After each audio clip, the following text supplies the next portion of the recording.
Chris Coleman le cortó la respiración a su esposa y sus 2 hijos de 9 y 11 años de edad, e hizo todo un montaje para que pareciera acto de sus supuestos enemigos. El motivo: iniciar una nueva vida con su amante, nada más y nada menos que amiga de su ahora difunta esposa.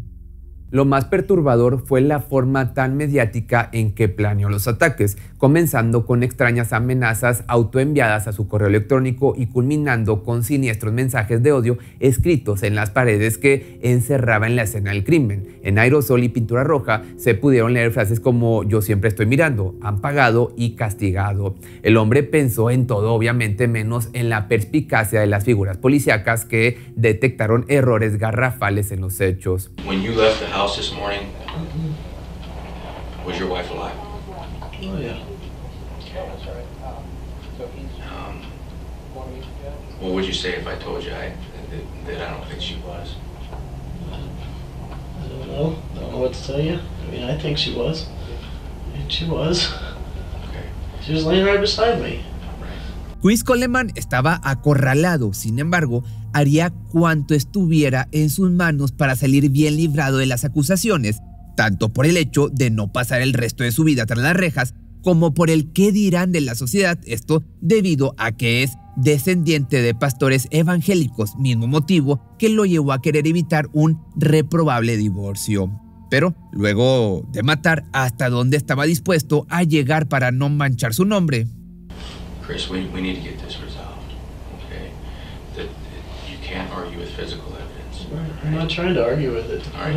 What I'm telling you is there is no other explanation. There's no other reason that the information we have would support what you're telling us. That it can't. La historia que el sospechoso había relatado bajo un falso sentimiento de impotencia y rabia por haber perdido a su familia no terminaba por encajar con las claras evidencias recabadas, incluyéndolo a él mismo, que presentaba extrañas marcas de rasguños en sus brazos como si hubiera forcejeado o luchado con alguien. Lo cierto era que estaban frente a un hombre sin escrúpulos, dispuestos a mentir y confundir a los investigadores tanto como fuera necesario. Nacido el 20 de marzo del año del 77, el ahora homicida se había desarrollado en una familia obsesionada con la perfección y la religión, siendo hijo de los pastores Ron y Connie y hermano de otros 2 hombres.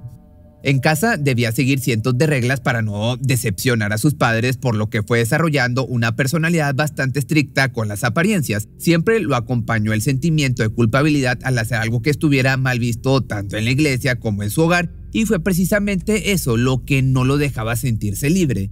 Para cuando tenía 20 años, había tomado la decisión de unirse a la Infantería de Marina, algo que de una forma u otra le dio las bases que necesitaría en el futuro para tener el valor de ir en contra de sus padres con respecto a una nueva relación amorosa. Conoció a Sherry Ann Weiss en el año del 97, en un entrenamiento militar en la base de la Fuerza Aérea Lackland, esto es en San Antonio, en Texas, en Estados Unidos. Era una chica muy agradable, pero considerada muy por debajo de los estándares para convertirse en la esposa de Chris. Esto, según opinión, claro, de Ron y Connie, que se negaron a aceptarla como pareja de su hijo desde un inicio. No obstante, aún así los enamorados siguieron con su romance, el cual dio fruto a tan solo 3 meses de haber iniciado el vínculo. Esto con la noticia del primer embarazo de Sherry, el cual provocó que los planes de la boda se apresuraran a gran escala. Por una parte debido al recién enamoramiento, pero por otra, y quizá pues la más importante, debido a que un bebé no podía nacer sin sus padres en sagrado matrimonio.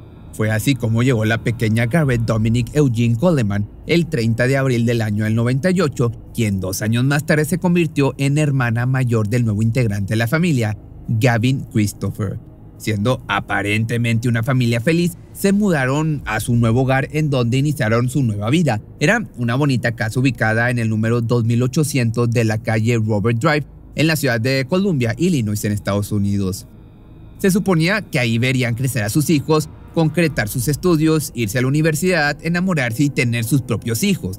Sin embargo, lo único que encontraron tras la puerta de ese domicilio fue su apresurada y desgarradora muerte.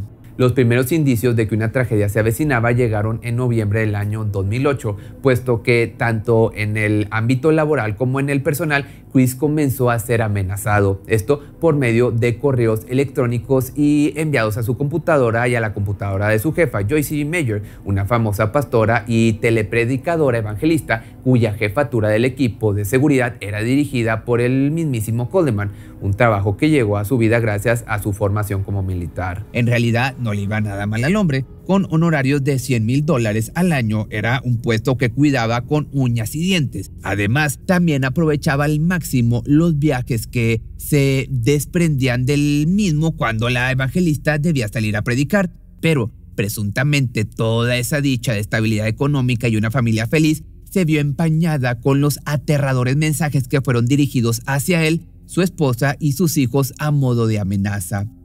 Tu familia está acabada. Dile a Joyce que deje de predicar o tu familia morirá. Los mataré mientras duermen. Aparentemente la problemática residía en el odio hacia la mujer como predicadora, y el autor de los correos enviados desde el email de destroychris@gmail.com quería tomar venganza en contra de quien la protegía.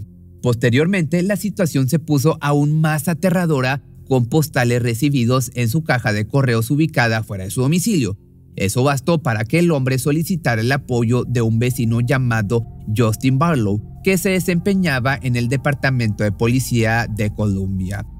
Como resultado, la vigilancia en el área se duplicó, había más rondines y cámaras de seguridad cubriendo todo el perímetro, pero curiosamente nunca se detectó algún sospechoso con malas intenciones.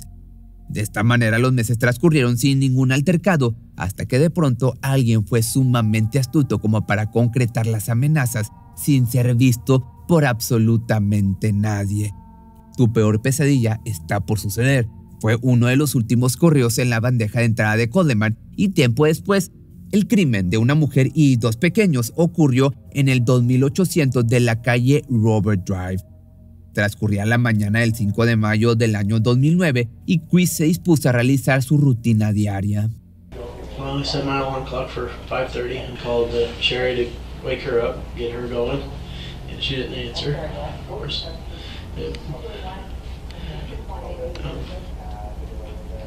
And so I went on to the gym, to Gold's Gym, over by Ronnie's Plaza in South County, and started working out. I text her at some point.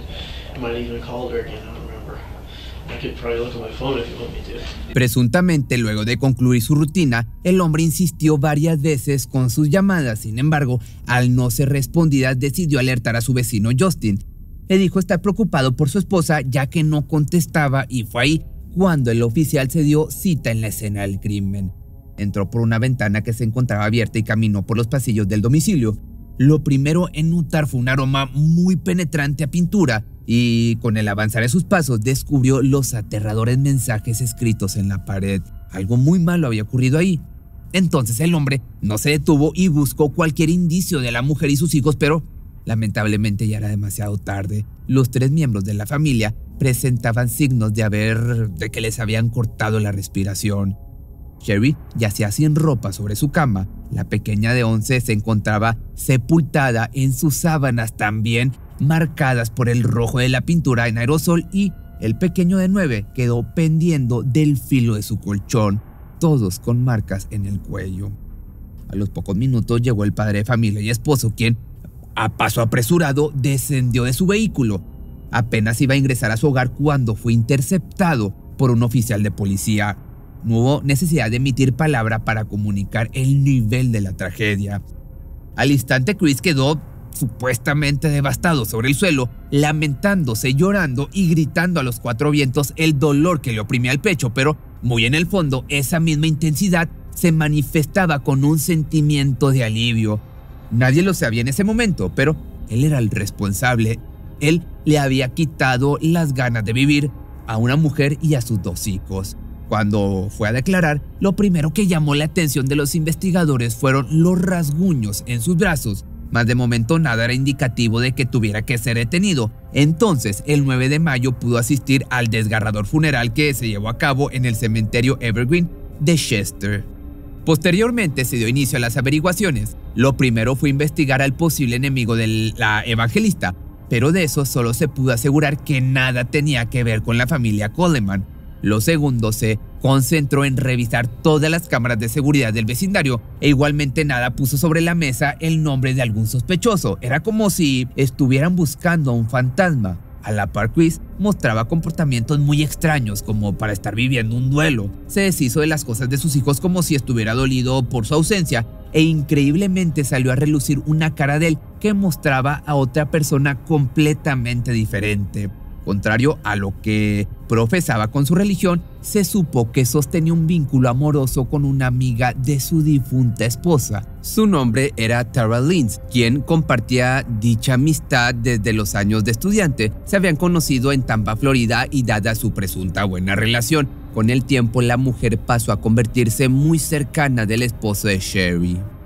En algún momento las cosas escalaron y durante los viajes de trabajo con la predicadora, Chris la empezó a visitar, mas las primeras charlas de viejos amigos pronto se transformaron en caricias íntimas. A partir de ese momento, los ojos de los investigadores se pusieron sobre él como una persona de interés. Aquí la pregunta es, ¿qué más se esconde? Era lo que todos se preguntaban. Así se desplegó mucha información sobre esta vida oculta del viudo. Quería con todas sus fuerzas separarse de Sherry e iniciar su relación formal con Tara, pero ¿qué diría su jefa? Una evangelista completamente en contra de los divorcios y otros temas controversiales. Primero, debía cuidar su imagen antes que permitir que alguien con un historial reprobable trabajara para ella. Eso fue lo que puso en predicamento al hombre que no quería perder los cientos de dólares que recibía como sueldo. Dicha información fue suficiente para que detrás le siguieran datos aún más aterradores e incriminatorios, como el que los correos amenazantes se enviaron desde la computadora de Chris y el que Sherry expresara mediante mensaje de texto las malas actitudes del hombre hacia ella. Sabía perfectamente que su cónyuge sostenía una aventura con alguien más, así como también sabía que probablemente era capaz de ir mucho más allá que eso, por ejemplo, hacerle daño físicamente. Si algo me pasa fue Chris. Esto fue lo que le escribió a una de sus confidentes el 27 de diciembre del año 2008, expresando también que estaba muy segura de que el hombre quería el divorcio. Por desgracia, Sherry estaba tan enamorada que tenía la esperanza de que poco a poco las cosas mejoraran, y estaba obviamente muy equivocada. Pedazo a pedazo se desprendía la torre de mentiras que este sujeto, este monstruo, había construido, y cada día estaba más cerca de pisar la prisión. Con respecto a la caligrafía de los mensajes de venganza en las paredes de la escena del crimen, pues ¿qué crees? La letra de Chris. Sin embargo, lo que puso finalmente esa última pieza faltante del rompecabezas fue el hecho de que la hora de las muertes de la familia entera fue mucho antes de que el hombre saliera rumbo al gimnasio. When you left the house this morning, was your wife alive? Oh yeah. What would you say if I told you that I don't think she was? I don't know what to tell you. I mean, I think she was. I mean, she was. Okay. She was laying right beside me. Sin duda alguna, las autopsias habían demostrado que tanto Sherry como sus dos hijos pequeños ya estaban sin signos vitales mucho antes de que el padre de familia saliera de casa. Y como si fuera poco, los estudios de ADN no mostraban presencia de otro ser humano en el domicilio que no fueran los miembros de la familia, algo que cuadraba muy con los rasguños que tenía el sospechoso en los brazos, cuyos restos de piel quedaron bajo las uñas de su esposa muerta.